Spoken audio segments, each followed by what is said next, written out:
You will probably see all over the city, or may have already seen this guy. Anyone? All right. So it's another stencil, but it's quite an interesting one. It actually follows on quite well from that guy's house before, where he sort of put statements of Christina Kirchner all over the front of his house in support of her. This is a stencil which is a combination of two images. This is the face of the late president, Nestor Kirchner, who had very strange eyes that looked in different directions. It's quite recognisable. It's quite recognisably his face.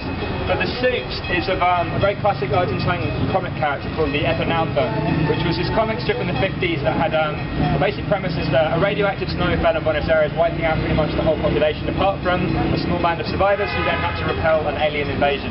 But it was quite a complex piece of sci-fi that's essentially an allegory for class struggle, the ethics of war, the ethics of combat.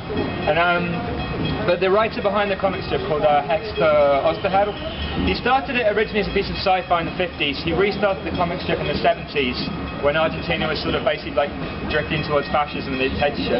And he used the comic strip to directly criticise the dictatorship, which was a very dangerous thing to do. And so the alien generals were the name of the dictator's generals.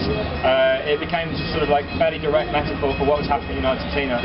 And because he was outspoken, and because he criticised the government, one day he disappeared. And then his 5 daughters disappeared, basically his entire family disappeared. And then he was no more. And this wasn't just like kind of some young activist, he was a celebrity. This is an important figure in Argentine society. So his disappearance was noticeable.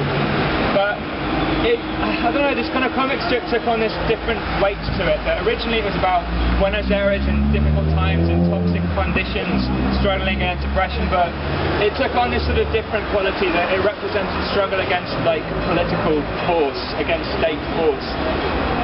Putting Nestor Kirchner as the Eternauta is like a hugely symbolic act, because it sort of puts him in the role of someone who struggled for Buenos Aires, who struggled against oppression, who struggled against sort of a dictatorship, really. It's quite controversial because a lot of people do not want to see Nestor Kirchner in this suit. It seems like, I don't know, sacrilege. But it was done as a tribute to him. On the 3rd month anniversary of his death, a Peronist youth movement called La Cámpora cut out about 20 different of these stencils, distributed them through all the different barrios of Buenos Aires, and on the morning of the 3rd month anniversary they went out and just painted them absolutely everywhere. So you'll see this evenly distributed throughout the whole city. There was an activist in every barrio who was tasked with going out and just painting it everywhere. It's an interesting way. There's also kind of another level the tribute works for, because there's a very uncomfortable transition from dictatorship to democracy in Argentina. Dictatorship weren't overthrown, they ceded power to democratic governments. So the people who were involved in the disappearances, the people who'd raped and tortured and murdered, stayed in their positions of power and authority. So police captains, military chiefs, they just basically got to keep their jobs. The dictatorships, there were kind of some show trials, some nominal trials, but essentially they had 2 amnesty laws, one in 1984 saying that one was called the Ley de Punto Final, which basically meant everything before 1984, you get a pass.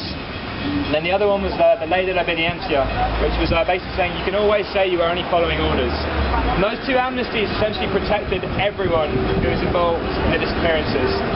The first thing Nestor Kirchner did when he took office was remove those 2 amnesties and start prosecuting people again. So it was an enormous jump in terms of like kind of opening up these old wounds and sort of trying to deal with the kind of the human rights issues that the people who were involved in the genocide just kind of got a pass. 2003, I think. 2003 he took office. 2004 they repealed the 2 amnesty laws, and then they actually started prosecuting people again, which is a very controversial decision. But it was a lot of for a lot of people it was opening up old wounds, and people were trying to put the past behind them.